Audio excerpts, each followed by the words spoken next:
मैं हूं आपके साथ आदित्य शुक्ला।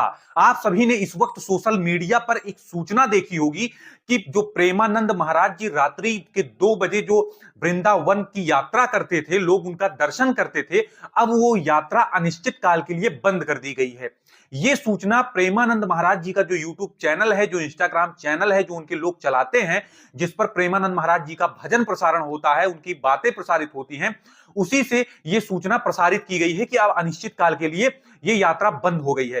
तभी से तमाम लोग जो उनके भक्त हैं, उनके मन में ये प्रश्न आ रहा है कि आखिर प्रेमानंद महाराज जी ने ये यात्रा क्यों बंद कर दी? क्या उनका तबीयत तो नहीं खराब है, या क्यों, इसका मुख्य कारण क्या रहा? तो हम आपको स्पष्ट कर दें कि इस वक्त वृंदावन में एक कॉलोनी है, जिस रास्ते से प्रेमानंद महाराज जी अपनी यात्रा करते थे, रात्रि के समय लोग उनका दर्शन पाने के लिए जितनी दूर तक उनकी यात्रा होती थी, लोग वहां पर आधी रात से ही खड़े रहते थे, चाहे बारिश हो, चाहे कड़ाके की ठंड हो। लोग सिर्फ एक झलक पाने के लिए प्रेमानंद महाराज जी का पूरी रात वहां पर खड़े रहते थे। ढोल नगाड़े के साथ में लोग फूल मालाओं के साथ में खड़े रहते थे। लेकिन जो वहां की कॉलोनी थी, जो उस रास्ते पर रहने वाले लोग रहते थे, जिनका घर पड़ता था, उसी में एक कॉलोनी है, एनआरआई ग्रीन सिटी कॉलोनी, जो वृंदावन में पड़ती है। लोग वहां पर अचानक से प्रदर्शन करते हैं एक तख्ती लेकर के, जिसे आप इस वक्त तस्वीरों पर देख रहे हैं। ये कुछ लोग हैं उसी एनआरआई ग्रीन सिटी कॉलोनी के, जिनका कहना है कि प्रेमानंद महाराज जी का दर्शन सुबह के टाइम होता है, लेकिन यहां पर चहलकदमी रात्रि 11 बजे से ही स्टार्ट हो जाती है। रस्से लगा दिए जाते हैं।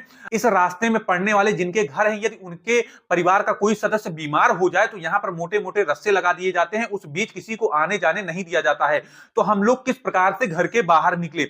लगातार ये लोग प्रदर्शन कर रहे थे कि ये यात्रा कहीं ना कहीं बंद होनी चाहिए, या इसका जो रूट है उस रूट को चेंज कर देना चाहिए, क्योंकि इससे तमाम प्रकार की दिक्कतें, तमाम प्रकार के प्रदूषण, जिसमें उन्होंने ध्वनि प्रदूषण का नाम लिया, उस तख्ती पर जो लिखा हुआ है कि ध्वनि प्रदूषण इससे होता है, लोगों को आने जाने में समस्या होती है, लोगों को सोने में समस्या होती है।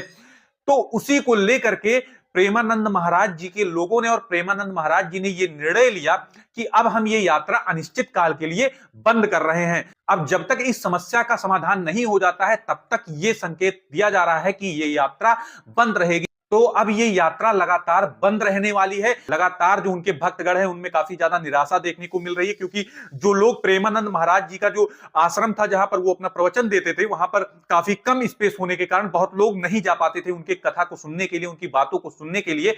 तो लोग उनके दर्शन के लिए जहां से वो यात्रा करते थे, जिस कॉलोनी से, उसकी सड़कों पर खड़े रहते थे। हजारों की संख्या में भीड़ होती थी। लेकिन अब वो यात्रा जब अनिश्चितकालीन के लिए बंद कर दी गई है, तो लोगों के अंदर काफी ज्यादा निराशा है। नमस्कार।